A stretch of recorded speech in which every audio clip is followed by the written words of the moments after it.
Ladies and gentlemen, welcome to this Wednesday edition of The Air with Brian Gregory. I'm joined, as always, on a Wednesday by Luke Close. Yes, sir. And this is a pod here to call out all of the naysayers, any of those out there that may say that, we're SEC homers. Well, we're talking about two Big Ten teams today. So that argument is automatically debunked. This is an all Big Ten show. I honestly never thought I'd see the day, but here we are. Yeah. Well, shoot. Well, also, I'll say my connection might be a little spotty today. I'm in the car right now. I just got a new golden retriever puppy, and she's the most vocal. I'm sure Grover was probably the same way when he was young, but she's the most vocal dog I've ever had. So we're trying to avoid the side comments from the dogs here.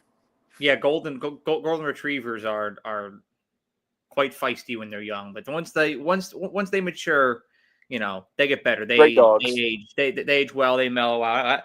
I've got Kona right here next to me, and she's just chilling. Drover's actually been pretty good. He's out in the other room, so we're all is well here. Let's hope it stays that way. That's right. But let's dive in to Penn State because let's do it. I've got a lot to say about this team. This is a team that a lot of people are very high on. I mean, I've seen many analysts come out this year, these past couple months, and say, this is. I've heard narratives along the lines of this is the best team in the nation. I've seen them at number one on a lot of people's rankings. I've seen them winning national championships in predictions, and it's one of those teams where I struggle to picture it happening. Yes, historical context matters here. I mean, it's important to take into account how Penn State has delivered in high-stakes situations, i.e. playing Ohio State, i.e. playing top 10 teams. It doesn't usually turn out well. But I'm not really basing my thesis off of that. I'm basing it off of the construction of this team this year. I think that last year's team was constructed a lot better. And that was the best version that you're going to see out of Penn State. Offensively, I look here, and the big question mark that I have for Penn State is what is going to be their identity on offense. And now a lot of people are going to be first to point out, it's going to be heavy rushing attack, Katron Allen and Nick Singleton. And that is going to be a hell of a duo. But Tyler Warren was the lifeblood of that offense last year, bailed them out of a lot of situations. Luke, I mean, who do you think that their bailout guy is this year? So I'm right there with you. Everybody's just going to say that it's going to be a rush-heavy offense. What I've been calling them is the three-headed monster of Drew Allar, Katron Allen, and Nick Singleton. And obviously, those are going to be the focal points of the offense. But I'm really intrigued by one transfer. So they have a group of 3 transfer wide receivers that they brought in, and I'm really intrigued by one guy in particular. It's Devontae Ross from Troy. He put up over 1,000 yards last year, and Troy's right down the road. So local channels, I get to watch a lot of Troy games, and I know the ESPN Plus helps with that as well. But he's somebody that he has strong hands, first of all. And I think that was the biggest thing with Tyler Warren is that you throw it in his area, he's going to catch the ball and he's going to make a play. That's how I view Devontae Ross. I'm also very high on Trevor Pena from Syracuse. I know that was obviously we're big Q's guys this year. We have Bobby Beers times the orange already. But I know they were very upset about losing Pena. They thought that he was going to be the focal point of their offense this year, and he's going to come in. And, it's going to be interesting to see who the number one guy on that offense is because I think it's going to be Trevor Pena and Devontae Ross. But they also got a guy from the program we're going to be talking about a little bit later, and Kyron Hudson from USC. So, those are 3 guys that are all going to be competing for time, and it's a little bit lower on their depth chart. They've got good guys that can go and compete a little bit lower on the depth chart too, but I think that this 3-headed monster is going to set up a lot of open opportunities for these guys, and obviously losing Tyler Warren is a huge factor. I mean, I think he's going to have a great year next year in the NFL for any fantasy guys out there. But my guy is going to be Devontae Ross, and I think that's the guy that everybody should be on the lookout for. I think Devontae Ross is going to stand out. He's a great route runner, like you said, strong hands, very reliable receiver. go-to guy. Trevor Payne is explosive. You saw the explosive factor with him up in Syracuse, and Penn State needs that this year. And then Kyron Hudson, he's one of those guys that you see the potential there. Yeah. And you're just waiting to see him pop. You're just waiting to see him reach his max potential. Right. And I personally think that Drew Aller is an upgrade from Miller Moss. Yeah. I know there's people out there that'll push back on that because there's this narrative that Drew Aller sucks, and like that's really a thing. I'm gonna push back on that. I think that Drew Aller has a lot of upside. I think his delivery is great. He has a cannon of an arm. He has great escapability. Can he improve his decision making in clutch times, high pressure situations? Absolutely. We saw how that Notre Dame game ended out. But I think that there's a lot of I'm betting on Drew Aller's upside going into this year, and having a running back duo like that is huge when it comes to getting the offense flowing. And then you have a three-headed monster at receiver. Again, they're all transfers, so you want to see how they're all going to mesh. Like we saw great things out of Trevor Payne and Devontae Ross. Not really sure what you're going to get out of Kyron Hudson. Yeah, but I'm pretty hopeful. I think this offense, this Penn State offense, is going to move the ball with ease down the field this year, especially against a lot of its opponents. My big thing is when you lose somebody like Tyler Warren, he's probably one of the most valuable offensive players that we've seen in the past 5 years. And so just naturally, and he was the lifeblood of that offense. And so naturally, that's my question is what's their identity? But the good thing about college football is that you don't have to know your identity week one. And especially looking at Penn State's schedule, they really don't, because they just waltz into this season. They're not starting it off with Texas like their Big Ten counterpart, Ohio State is. Yeah. They've got it's like Nevada, and three schools like that to start. Villanova one year, that's right, or one game, that's right. Like they're gonna roll over those first 3 games, and then you get into the real meat of the schedule because then they play Oregon, and so I think that's a game where I look at Penn State and I kind of wish that they played somebody like a Texas, like what Ohio State is doing, because I think that against this Oregon team, they're going to have to find out their identity very quickly, or it could get away from them early. And this is a home game too, so the crowd's going to help them out. One of the best environments in college football in Happy Valley. But this is when you schedule 3 teams like Villanova and Nevada, and I forget who the other small school is, but they'll beat them by 40. I worry about that identity early on in the year. Now, as the year goes on, I think that their schedule kind of mellows out. Obviously, they do go travel to UCLA right after Oregon, which I think is a sneaky good team in UCLA. I mean, they have Nico, and he's at home now, and I think that that could give them some potential problems, especially if they do beat Oregon. It could be an emotional letdown at UCLA. But I think that their schedule sets up well overall for them to kind of grow. This is a team I expect to grow as the year goes on. Like you said, I don't think that they're going to have everything figured out by the start of by Oregon. But I think by the time that you get to Indiana and at Ohio State, this team is going to be probably one of the best in the country. And like you said with Drew Aller, it's that narrative that he's not very good. Personally, I'm very high on Drew Aller. I wasn't as high last year to start the year, but he kind of proved me wrong. And I've seen Browns owner Jimmy Haslam talking about Arch Manning staying in school for another year. And I think if he does, then Drew Aller would be a high candidate to be the first quarterback taken off the board in the NFL draft. Yeah, I mean, I think that his development is going to be great, and I already saw him grow leaps and bounds. I mean, 2023 was very unrefined, and I liked Drew Aller back then going into 2023, but he was a project. He was somebody that you're developing. You're not going to see the success instantly, but I saw him take a leap in the second half of the season last year, and again, what sucks about recency bias is that everybody's going to remember the last play against Notre Dame. Yeah. And like we talked about Austin Simmons last week, everybody associates Austin Simmons with the Georgia drive. Right. Everybody associates Drew Aller, unfortunately, with that final play against Notre Dame. Was it a great decision? No. No. But there's more to him than that. And I think you're really going to see his strengths get highlighted this year.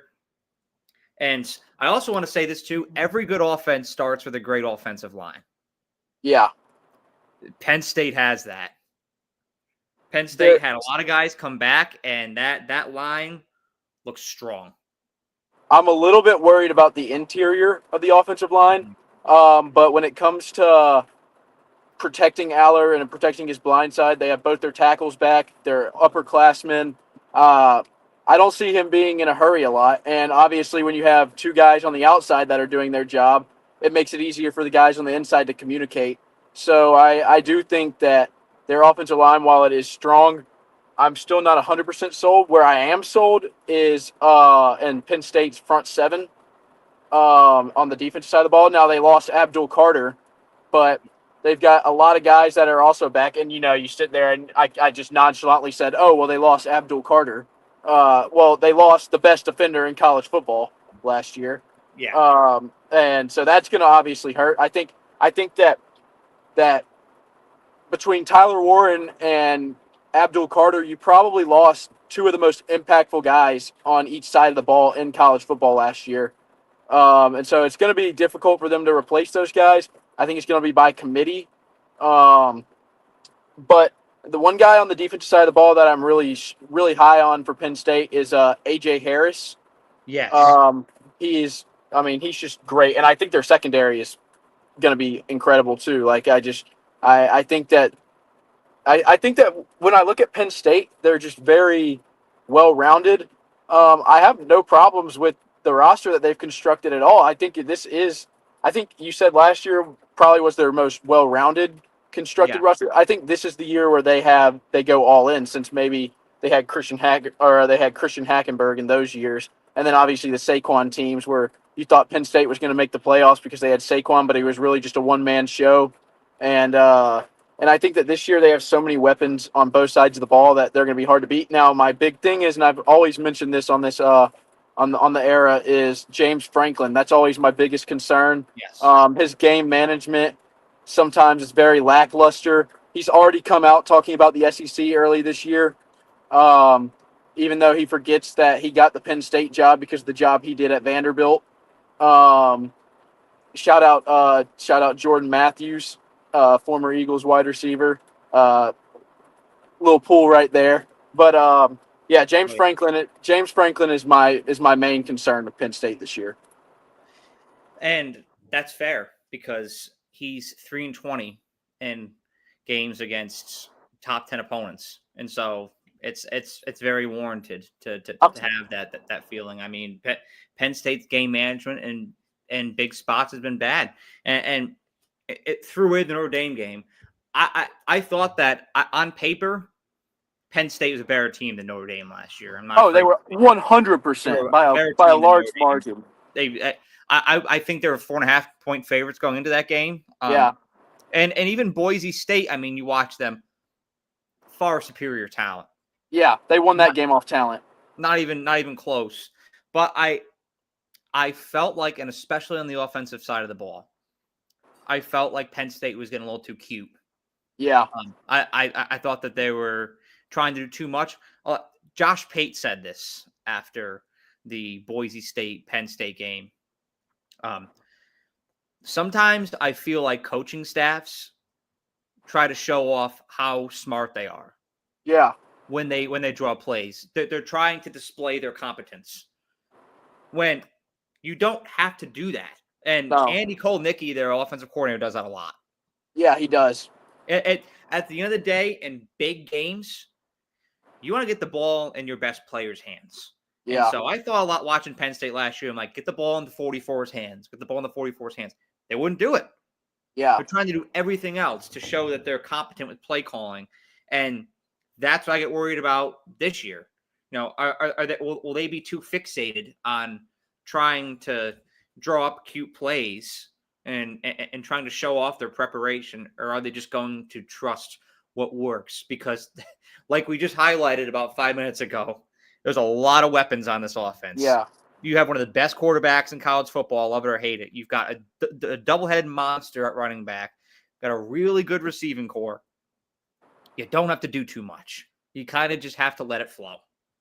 Yeah, and I think that it's like it goes back to what you were saying. It's like coaching staffs also are trying to get everybody a touch when sometimes it's just what are you like why are we running a bubble screen on 3rd and 10 when we've got Tyler Warren who can just run run a go route and jump over the 5'8" linebacker on Boise State. It's just like and I think Penn State, when it comes to Penn State, I think you know what you're going to get with the defense. Penn State, I can't remember the last time Penn State really had a lackluster defense. But this year, it's the offensive side of the ball, and it's a plethora of resources, and it's not everybody's going to get the touches that they want every game, and it's going to come down to whether or not in this new era of college football where it's all about you and all about your stats and getting to the next level and all that. I want to see a camaraderie between this team, and I want to see them really like build off each other. I have no worries about that in the running back room at all. Both those guys, they love to see each other eat. They love to see the other one. Yeah. I mean, I remember there's plays where Katron Allen would run it 60 yards down the field. They put Singleton in, he'd score. Allen would be happy for him on the sideline, and vice versa. It's going to be. We know it's going to be maybe the best running back room in the country, but we're going to have to see. We're going to have to see how this team builds together because it's always weird to have a full position group of transfers. And I know it looks great on paper, but we haven't seen these guys play yet. And I think both tackles being senior guys and knowing the offense, and they're going to be leaders on that offensive line and being able to give Aller time and let those receivers be able to learn the system before they play anybody, it's too stellar. Oregon, obviously, is the looming giant on that schedule. Yeah. Ohio State is a looming giant on that schedule.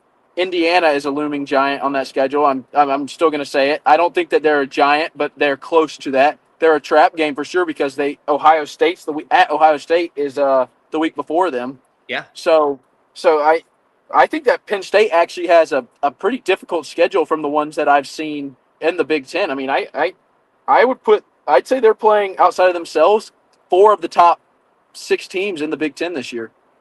They get in the playoff, and I say when, because I'm pretty confident they're going to get in. They're going to be battle tested, and I especially look at you compare them to another Big Ten counterpart in Oregon. Oregon, like I talked about, I think it was 2 weeks ago, cake schedule. Yeah. This schedule, like there's almost no plausible way that Oregon doesn't win 10 games because of what their schedule looks like. Ohio State, Penn State. I look at this schedule. And I the over-under is at 10.5. I still have Penn State around 10-2 because I think they're better than most of the teams they play. That's what I put them at, 10-2 as well. I'm feeling 10-2 for the Nittany Lions, but there's some games I look at here. You mentioned a few of them: Ohio State, Oregon, Indiana. I look at going to Kinnick on the road, Iowa. Yeah. That's always a tough game for Penn State. It's a tough game for everybody having to go there. I don't care if Iowa is 4-8 or 10-2. Going to Iowa City is hard. Yeah, and I think Nebraska is going to be a strong team. They've got talent, so they're not going to be a pushover. Nebraska's going to be a lot better this year. And I'm a huge Matt Rule guy, so I don't care what he did in the NFL. He's a college coach at heart, and I think they're going to be much better. They lost a lot of close games. Maybe we'll do a Nebraska video sometime down the road. I think they're a very interesting case. That may be next week. That would be a good one for next week. I literally thought that when you mentioned them. That may be because I do want to talk about them. They're a very interesting case this year. We'll write that down. We'll keep that. We'll keep that for reference. But as far as Penn State goes, I see them being one of 2 teams this year. When I compare to the history of the past couple of years, I can see them being Ohio State last year. And why I say that is because when you have all those guys coming back and there's buy-in, like you're saying, there's that cohesion. Yeah. And there's camaraderie. I like that word, camaraderie. There's not stepping on each other's toes. There's not ego in the room. It's okay. Who's going to do what it takes to win? Who needs to make a sacrifice? This guy's being on the same page, understanding each other's roles. Ohio State was great with that last year, and I mentioned them because they're in this transfer portal era where Ohio State went out and got guys last year. You know, Judkins, Caleb Downs. Yeah. All the very talented guys. You don't really know how they're going to mesh into their respective units. It worked out perfectly. But then it was perfect. It was a perfect fit. Guys come back and you can combine it with dudes from the transfer portal. Like if Penn State's wide receiver room can take off, holy shit! Like this is one of the best teams in the country. I'm not going to put that number one yet, just because, like you said, we've seen the past with James Franklin, but it's going to be a damn good team. But then I could also see another side where they're 2022 Alabama. Yeah. And you have a lot of guys come back, and they're saying we're running back this and that. Use the transfer portal a little, but the team just doesn't never comes together. So if you had to put them preseason ranking right now, where would you put them at? Let me think that out for a second, because I've actually rearranged a few things since I've done my rankings. Top 5 or top 10 or? I'm putting Clemson at number 1 right now. I'm putting Texas at 2. I'm putting Alabama at 3. I'm putting Ohio State at 4. And Penn State's either at 5 or 6, depending on where I feel like putting LSU. Really? Or Georgia. LSU? Penn State maybe 7. Wow. Okay. I was thinking you were going to put I was thinking you were going to flip-flop LSU and Notre Dame maybe. And Notre Dame was up there too. Yeah, I was thinking that's another one. I forgot. Penn State could be 8. So they're fringe top 5, but in the top 10 for you. Yes, sir. Okay, that's about where they are for me as well. I'll say I think that I'll probably put them in that 7 position as well. But so personally for me, I think that their ceiling is the national title game. I don't know if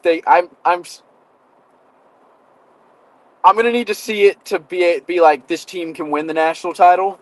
And I don't really know many teams that I can sit there right now and say this team can win the national championship. Clemson is one. I really like Clemson. I think Alabama and Texas are right there, and I think Oregon and Ohio State are right there as well. I think Penn State falls just below that threshold, and I think that they're the clear-cut number 3 team in the Big Ten. I think Oregon and Ohio State are clear-cut 1 and 2, and they're interchangeable. I don't know how either of those seasons. I'd probably put Ohio State at 1 in the Big Ten. They're probably my preseason favorite out of just, I guess, hierarchy is a way of saying it. They are the defending national champions. They're just the best program in that conference right now. They are, and Oregon is even though Oregon did win the conference last year, technically, and they got punished for it, which is insane. But I think Penn State is. I like where you put them. I'm going to agree with you right there. Yeah, I mean, 7 just feels right, and you're going to hate me for this, but I'm going to use your NFL team to draw a comparison for Penn State, because I think about both teams the same exact way. He's a Ravens. Got him right here. And so I've actually caught a lot of hate the past couple of days for my quarterback rankings where I had Lamar. That's another conversation for another day. We'll talk about that after. We'll talk about that after the show. I've gotten a lot of hate for that, but I'm still standing on business. I've got a bone to pick with you for that.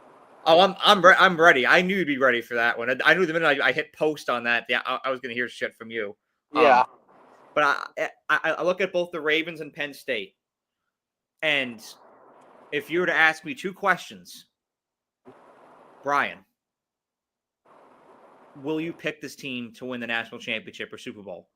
Absolutely not, because I'm not putting my reputation on the line. Because I've seen what's happened in the past, and I'm gun shy. Do I believe in both of those teams? They're very capable, but I'm worried about putting my reputation on the line and predicting Penn State or Baltimore to win their respective championships when you've got Phillies and Kansas Cities and Alabamas and Clemsons and Georgias out there and Ohio State's out there, even Notre Dame's out there. But if you were to ask me another question, Brian, if you woke up in February and you saw that Penn State won the Natty and the Ravens won the Super Bowl, would you be surprised? No, I wouldn't be surprised either, because they're two very good teams, and they are very capable of winning their respective championships. I'm nervous about putting my trust in them. And that's fair. As a Ravens fan, I'm gonna pick them every year, and I've been wrong for the last 12 years, but eventually I will be right. Maybe this year, probably this year, hopefully. But with Penn State, yeah, I'm never picking them. Big game James, and until Big Game James turns into a non just funny joke, until he proves himself and proves his worth in big games, I will not pick Penn State to win a national championship. I'll keep their ceiling. I put them as 10-2. When I look through their schedule, I put them as 10-2 as a playoff wild card. Yeah, I think they get as a playoff wild card. Not sure if they go to Indy or not. I think it's a possibility. Yeah, I think that this team can win a quarterfinal game. I think they could even win a semi. I think that the furthest they go is the Final Four, and even that I think is a stretch. If you were to ask me to predict where they go, hold on, Trevor, quiet down. If you were to, no, he's starting to go ballistic now. It's okay. I'm in the middle of a thunderstorm right now, if you can't tell. Every day in Alabama, I'm telling you, every single day you get them at this time of year. Come here. Hopefully nobody's going to sleep with this sound machine in the background. Here he is. Here's the boy. There's the boy. Hey. All right, so Penn State. I've got them going. Hey, calm down. I've got them going 10-2 this year. I'm trying to focus here. I've got them going 10-2. If you'd ask me where I think they go in the playoff, I think they go to, it's technically the quarterfinals. I keep on messing that up with the first round and then the quarterfinals. I got them going to the first round of bowl games. Yeah, okay. That's about, for me, it's just all matchup based, and I still have not made my my playoff predictions quite yet. I haven't made a bracket yet. I'm kind of waiting to see on these preseason injuries and whatnot, and what's going on in camps, and who's got drama and who doesn't have drama. And I think that's a big thing. That's the thing too. But I mean, hey, for me, I just kind of, this is the last thing I'm going to say on Penn State. I'd wrap it up. Penn State fans, this is, in my opinion, this is your best chance to win a national championship. And you're relying on James Franklin and his coaching staff to be responsible. He doesn't need to be special. Just be responsible. Exactly. Just look at this. What is he doing? He has a mind of his own. I'm telling you, this dog is unhinged. You messed up by letting him up there. No, I'm screwed now. Now I've really got to keep focus. But yeah, it's going to come down to two things: how this team is going to gel. Oh my God, dude, get down.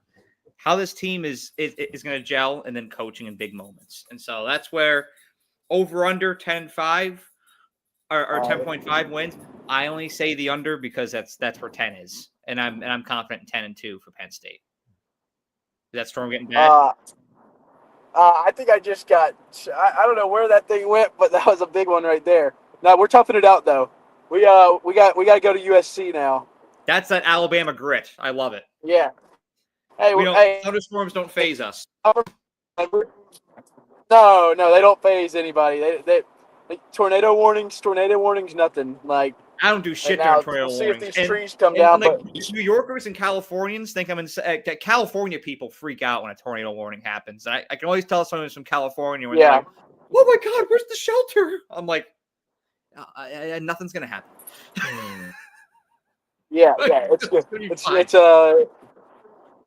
Yeah, and everybody sees 2011, and it was like a movie, and so yeah. Last thing I'll say on Penn State though is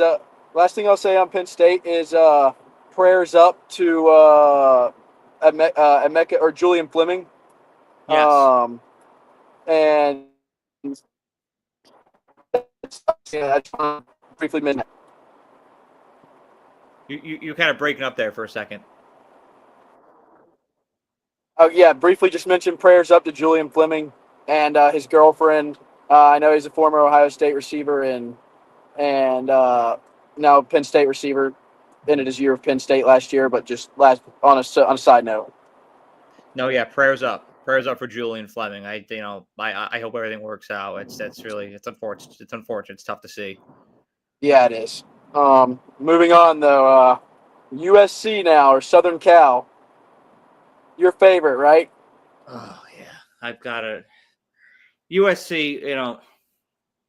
I try to keep it neutral on here. I really do. Like I don't like to be negative on here, but I just think that USC has done a couple things that are kind of counteractive to college football and in the direction it should be heading in, especially with the way they're dealing with this Notre Dame thing. That's my Yeah. that's my main bone to pick with them. Is I feel like they're trying to get out of this rivalry because, quite frankly, because they're scared of playing. Yeah, they want an easier schedule. They haven't had enough success. They haven't had enough success in the last 10 years, and they're scared. And that bothers me. And so that's the only feeling of animosity that I have towards this team. Nothing else. But as far as how they look this year, they're rolling with Jaden Maeva going into the season. And remember, he's the guy that took over for Miller Moss. That's right. After he was benched last year, and he was good enough. I will say this: he won 3 of his 4 games that he played in. That's good. USC's offense looked more harmonious than it had with Miller Moss, especially towards the ends. But he had 11 touchdowns and 6 picks. So not a great stat line, but 75% win percentage. He got the job done. I just think that compared to some of the quarterbacks that Lincoln Riley has worked with in the past, he's going to be a little more challenging than your Caleb Williams, your Baker Mayfields, even your Spencer Rattlers to that point. Yeah. But I also, Lincoln Riley is one of those guys that I blindly trust when it comes to developing quarterbacks. And I think that he'll make Jade Maeva shine as well. Well, and he was good at UNLV. I mean, and he had problems turning the ball over. Like you mentioned, and that game that he lost actually was to Penn State, and they had a great lead until Tyler Warren kind of took over there at the end of the game. Yeah. The thing I think about this USC team, because they lost Zachariah Branch to Georgia as well, and that's a huge loss. I'm interested to see because I think the strong point of this USC team is actually their defensive, on the defensive side of the ball. Yeah. Which is an interesting thing for a Lincoln Riley team. I mean, we've never really seen that before. They have Eric Gentry as their linebacker, their captain of their defense, and he's going to have their defense pretty well. A very experienced secondary, but their front seven still scares me a little bit. They have a young defensive line, and it is a Lincoln Riley defense, so that's never been his calling card. But if he is this QB whisperer that everybody says he is, then I expect a lot. I expect a lot more from Jaden Maeva in this second year or his first full year as a starter. I guess at USC. They were 7-6 last year. Seems like nobody can fix USC. Lincoln Riley, in my opinion, is the hottest seat in the country outside of maybe Hugh Freeze. And their schedule, it's a brute. I struggled. It is. I gave them an 8-4 record, and I struggled. That was on the more lenient side. I was going to say, you sound generous. That's not what I gave them. They got those 4 easy games to start off the year: Missouri State, Georgia Southern, Purdue, Michigan State. Yeah. Then they go at Illinois, which I think is really tough, and they versus Michigan, at Notre Dame, at Nebraska. Then they have Northwestern and Iowa, and I gave them those 2 games, which aren't going to be pushovers. Northwestern will be. Iowa won't be. At Oregon and versus UCLA. So between Illinois, Michigan, Notre Dame, Nebraska, Oregon, and UCLA, I have them going 2-4. And that's generous. Yeah, I mean, I think there's more games out of that stretch that they can drop. There is. They could easily drop Iowa. I'm interested to see Michigan State. They're kind of a little wild card. They've been down for so long, but they could be one of those teams. USC is a big brand name, and that they'll be Michigan State's first conference game of the year, so they might be a little bit up for that. It is at home though. But yeah, they might get Michigan at home. They might get UCLA at home. I don't see them beating, or they're not beating Oregon on the road. They're not beating Illinois on the road, and I don't think they're going to beat Notre Dame on the road. No. At Nebraska is going to be a toss-up. We'll see what Nebraska's like. We know they're weird. We said earlier they're a weird case. My big concern too is that you've got a quarterback that turns the ball over a lot, and the exterior of your offensive line is 2 guys that have barely played any snaps. He's going to be under pressure the whole time. He can escape, but it's not like he's Houdini back there. I mean, he's not Lamar Jackson. He's not Josh Allen, and he throws the ball away a lot. So it's the recipe for success. It just really is not there, in my opinion, for USC this year. And I gave them 8-4 with the bowl game, and I think at the end of the year, Lincoln Riley gets a 1-year ultimatum. Yeah, I mean, it sounds like the temperature in the room. Like when I look at the whole situation, I feel like Lincoln Riley's seat should be hotter than Sam Pittman's. I know that people will push back on that, but I think his seat should be hotter than Sam Pittman's because he's had a lot more to work with in USC than he's had in Arkansas. And I mean, last year going, what was it, 6-6? That's just unacceptable. Missing the playoffs every year, having Caleb Williams, that's unacceptable as well. The way that those teams were built, and so the pressure should be on. But like you said, I think the ultimatum will be in place. I'm not going to mince words here. There's a lot of things about USC's offense that terrifies me. That the offensive line being one. The other thing, the running back room. They lost Quentin Joyner to Texas Tech and Cody Campbell. Yeah. And so now they have a JUCO running back in Waymon Jordan. And that's their RB1 right now. And I'm not anybody that's going to throw shade on JUCO guys. But because we've seen a lot of them show up and show out.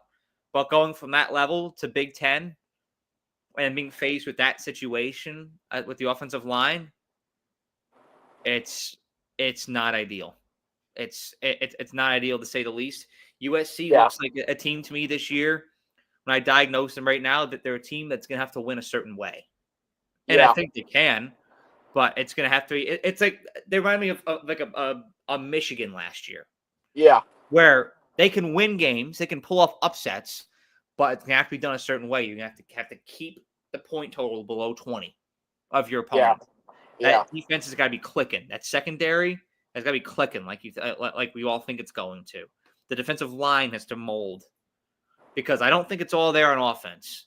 And so this is going to have to be a very complimentary, defensive-oriented team, and they're capable of winning games, but it's going to have to be a script, a certain way to doing them. And if certain matchups aren't there, it's going to be a long afternoon. Yeah, it's – oh, boy. Yeah, I mean, USC, they're a team – I think that Michigan comparison is perfect. And I think that even the coaching staff and maybe even the boosters and fans believe they're a year away with this recruiting class that they have coming in the year after, which is very high up there. And I think that's ultimately why Lincoln Riley's seat is cooler than Sam Pittman's, because he can recruit and he's proven he can recruit. But man, next year is going to be a struggle for him. I gave him 8-4, but it's That's I'm being nice to you, 8-4 right there. That's I'm not throwing your season in the garbage right now, 8-4, because they did finish 7-6 last year, Yeah. and I'm not really sure if Jaden Maeva is a better quarterback than Miller Moss. I'm really not. I mean, I'm who am I to question Lincoln Riley, but but yeah, USC is just a tough case, man. And like you mentioned with the run game and the offense, it's just clunky. It's just like it's like it's like if you have like puzzle pieces that don't fit and you're trying to shove it into to fit it as the last piece of a puzzle. You Yeah. know, it's like that's the analogy I can give. It's just not going to work. It's just Janky. yeah, it's very good word right there. Really Janky. janky. Yeah, they're just a janky team, and I think they've been janky for a while now. So I don't think it's going to be anything different. Obviously Caleb Williams fixed a lot of their problems, but Yeah. I He glossed over a lot of the problems that we weren't seeing that became exposed last year, I feel like. they got ninth. They got ninth in the Big Ten last year, and I think ninth and maybe lower than ninth is imminent this year. I feel like that's what's approaching as well. The over-under is set at 7.5 wins. I know you're going over. I'm going just under at 7-5.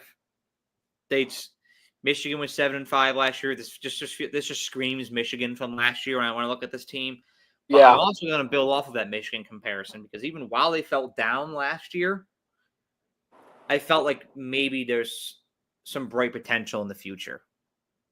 That yeah, maybe the clouds are clearing because I think Michigan is going to get better these next couple of years. And if recruiting is still an indicator of anything, in which I very much do think it is, I'm still in the group of thinking that believes and subscribes the opinion that recruiting is still an integral part of our sport and will always be. USC having the number one class right now in 2026 is huge. It's keeping Lincoln Riley there right now. It's one of the only things keeping him there right now.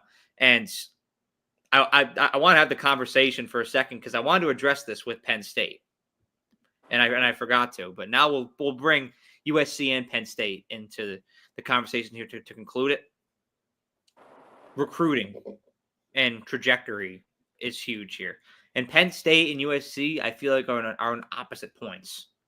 yeah, Where I titled this Now or Never for Penn State because this feels like now or never. A lot of these guys are going to be gone next year. And right now, they're 16th in recruiting for 2026. They have not landed a 5-star yet. Penn State has not. USC, on the other hand, is number one. Above Alabama, above Georgia, above A&M, above Ohio State. And so it feels a little bit different. It feels like you can have a down year if you're them this year. Whereas Penn State feels like a pressure cooker. yeah. I mean, that's the thing with USC though too is how many down years is too many, Yeah. because even though Penn State's under immense pressure right now, I'll guarantee you that USC fans would kill to be in the position that they're in right now. And they just made that move to the Big Ten, and they were one of the staple programs that the Big Ten wanted and had a lot of influence in doing that, and were one of the key reasons that the Pac-12 broke up. Them and Oregon, where I'd say were the two biggest. UCLA has their sports that they're good at, but I think that it might not be now or never for USC, but it's now or never for this regime, this Lincoln Riley regime. It's getting to a point where Yes. even if they are good the next year, there's still going to be some type of drive in between the boosters and the coaching staff, and clearly something's not aligning because the results haven't been there. And that's the key difference between Penn State and USC is I feel like the future looks bright for USC but not so much for Lincoln Riley. Like this, Yeah, it is a must win year for him. And what's going to be interesting to me is the timing of it. Like what is the leash? What's the patience? Like it because I genuinely don't know. I feel like he's going to make it through this year regardless, and then continue next year. But then I don't know. I feel like it could be like a Coach O thing or a Jimbo Fisher thing where A Lane Kiffin thing. He got left on the tarmac. Lane Kiffin, exactly. Like I feel I could wake up one November morning after one of those losses, and Lincoln Riley's out at USC. Yeah, I don't know. I don't know. There's a lot of uncertainty when it comes to coaching there, but USC's future looks bright. Whereas Penn State, and again, recruiting's not done either. I mean, we still have a lot to go with 2026. yeah, But as it stands right now, having no 5 stars right now in 2026 and being 16th in the nation, I'm not seeing any, Drew Allers or Katron Allens or Abdul Carters or Tyler Warren's going there right now. And so it feels dire for as far as championship stakes go for Penn State. But I also think that program's in a very good space because Penn State's culture is great. yeah. Guys want to go there for the culture. Guys want to go to USC for LA. Yeah. You'll always have those things. So these programs aren't going anywhere. It's just interesting that the trends that they're both on right now because they're so polar opposites. I agree. That's I could not have put it any better. I think I don't know. I've just never been a SoCal kid. The best thing that happened to USC in the last 5 years is Reggie Bush getting his Heisman back. Yes, and I was very happy to see that. And Caleb Williams winning it. Yeah. But outside of that, yeah, I mean, because around 2022, 2023, like the talk of the college football media, especially the coastal media, not so much where we are, but the coastal media, it was USC is going to overtake football. They have all this money. They have all this talent. Your Alabamas, your Georgias, your Ohio States, kiss goodbye. Here comes USC, and never got off the runway. Yep. Never got off the runway. And so it'll be interesting to see what they can build in these years to come. But as far as where the expectations were the past couple of years and what's happened, yeah. If I'm a USC fan, I'm very disappointed. Me as well. Well, I think that's all we have for today. Yeah. But next week, I want to do the Nebraska show. We'll think of another team, but I love the notion of doing Nebraska next week. I'm down. I'm game. We got to talk Missouri at some point too. I feel like because I feel like Missouri. They could be good. They could be good together. That could be a combo. Yep. We will assess this over the weekends. But yes. Thank you for commenting on here, Luke. I appreciate it, and thank you all for taking the time out of your day to watch us. Let me know what y'all think in the comment section below. Have a great day.